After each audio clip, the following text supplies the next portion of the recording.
नमस्ते फ्रेंड्स। आज की कहानी सास बहू। बेटे की शादी के 2 माह बाद भी लक्ष्मी के भीतर सास पूरी तरह से जाग गई। आस पड़ोस की सासों की कार्रवाइयों भी उसे लानत भेज रही थी। एक दिन रोटी का कौर मुंह में डालते ही उसका चेहरा एकदम लाल हो गया। मुझे पता नहीं सब्जी में नमक मिर्च कितना डालना चाहिए, तेरी माँ हरामजादी ने कुछ नहीं सिखाया, कहते हुए उसने सब्जी वाली कटोरी बहू की ओर दे मारी। बहू ने सास की इस करतूत की शिकायत पति से की, पर वह कुछ न कर सका। दूसरे दिन बहू से चाय का कप पकड़ते हुए लक्ष्मी के हाथ से कप छूट गया। कप तो टूटा ही, चाय के छींटे भी उसके कपड़े में पड़ गए।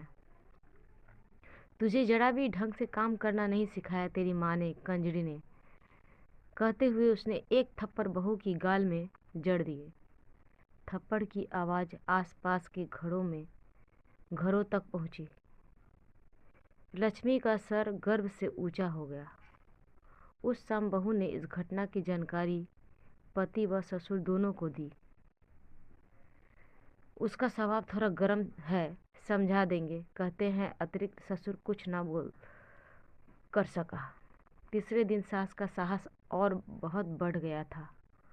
वह ठोकर खाकर गिर पड़ी। उसका दोष भी बहू के नाम हो गया। ऊंची आवाज़ में गालियां देती हुई वह हाथों व पैरों से बहू पर टूट पड़ी।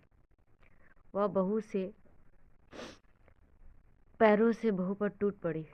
बहू ने रोते हुए सास की सभी करतूत को गाथा फोन द्वारा माता पिता को सुनाई। धीरे धीरे सब ठीक हो जाएगा, इतना ही जवाब मिला मायके से।